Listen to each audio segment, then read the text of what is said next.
Hey you guys, I'm Phil Town from Rule 1 Investing. Today, I want to give you some tips on how to reduce your healthcare costs.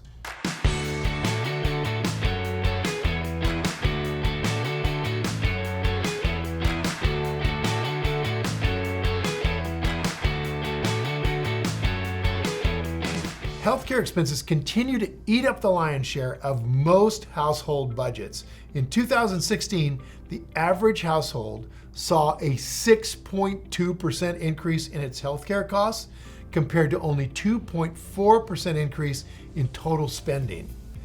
That's almost 3x.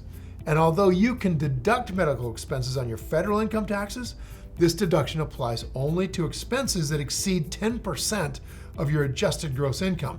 That means that a family earning $60,000 a year can incur $6,000 or more in medical expenses without seeing a penny of tax relief. So fortunately, there are some things you can do to lower your healthcare costs, even if you have a chronic condition or expensive prescription. So here are 5 proven ways that you can reduce healthcare expenses in 2018 and beyond.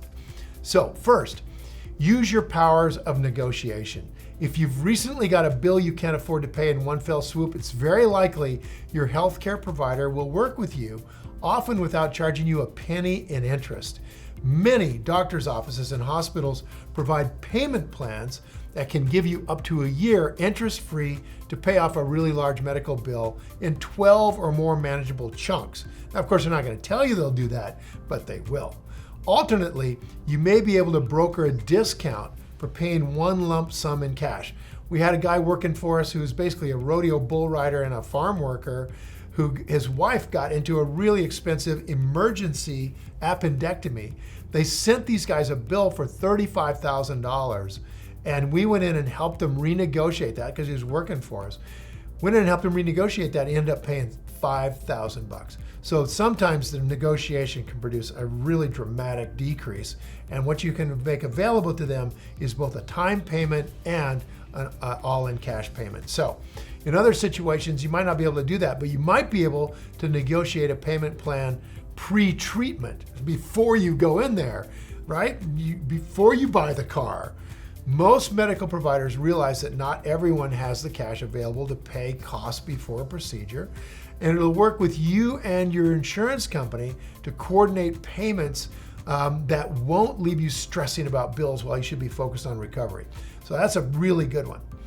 Next, investigate your prescription options, because prescription options, they look like they're set in stone. No, they're not set in stone. Even if the cost of your monthly medication is the lowest available through your healthcare plan, you may be able to further cut your costs by looking into supplemental prescription insurance or mail order pharmacies or even generic alternatives to your current medication. Watch out for generics though. I just found out recently that a lot of generics are legally allowed to be up to only 80% effectiveness, right? They have to be 80% effectiveness. They don't have to be 90. So better check that out.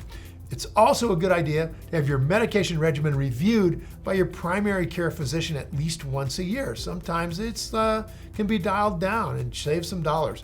So while some medication needs to be taken on a daily basis to remain effective, other drugs might be able to achieve their desired impact, like lowering cholesterol or blood pressure or something, and are therefore no longer needed because what did you do? You went out and you started working out, you started eating right, you started juicing, and all of a sudden you don't need to be buying those things. Oh, and if you're taking several drugs that all treat different conditions, sometimes it makes sense to have a doctor switch you to one drug that treats all the conditions. Find out, maybe that's possible. Combining medications can reduce the number of pills you take per day, which is really good, and lower your overall costs, which is also really good. So next, save with an HSA, a health savings plan are great. If you can do that, do it. If you have the ability to take part in a high deductible plan, high deductible health plan, putting money aside in a health savings account is one of the smartest things you can do. I do this and it's really great. Unlike flex spending accounts, which have a kind of use it or lose it policy that can make it hard to know how much you should contribute, HSAs are fabulous. You can roll them over indefinitely and even withdraw money after age 65 penalty-free to be used for non-medical expenses. So it's kind of like a retirement account that you can use for paying off medical bills. And if you don't have any, and of course you're incentivized not to have any with an HSA because you get to keep the money tax-free in many cases, they're fantastic. It makes you save more. So HSA funds can be invested in a wide range of mutual funds and exchange-traded funds. In fact, if you're in the right broker, you might be able to invest them in a lot of stuff that you want to put money in if you're a Rule 1 investor and you know what you're doing.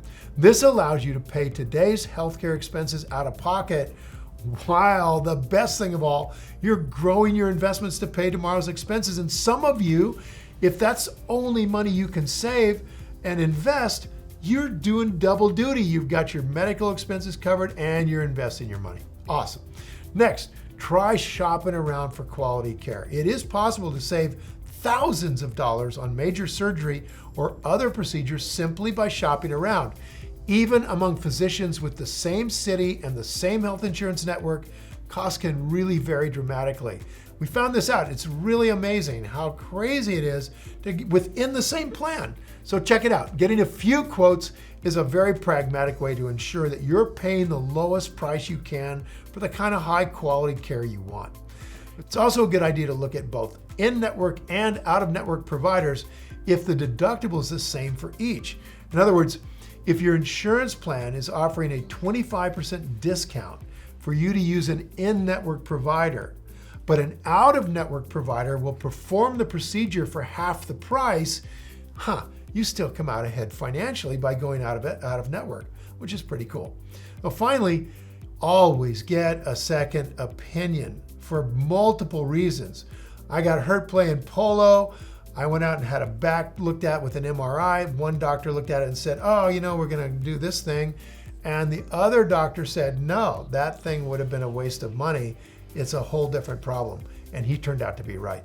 So sometimes healthcare expenses can be reduced simply by avoiding them in the first place or getting a much less extensive surgery.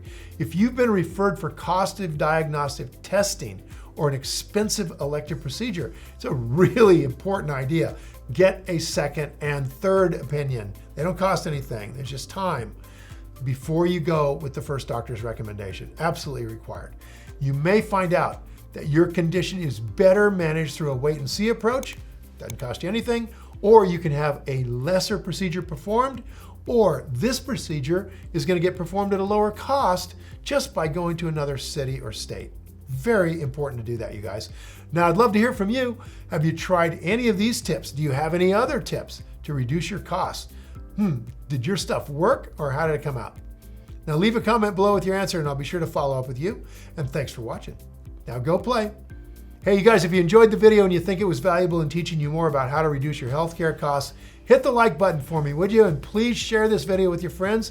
And if you want more investing content, which you should want, subscribe to my channel. And don't forget to click the button on the screen for a free gift. Thanks again for watching.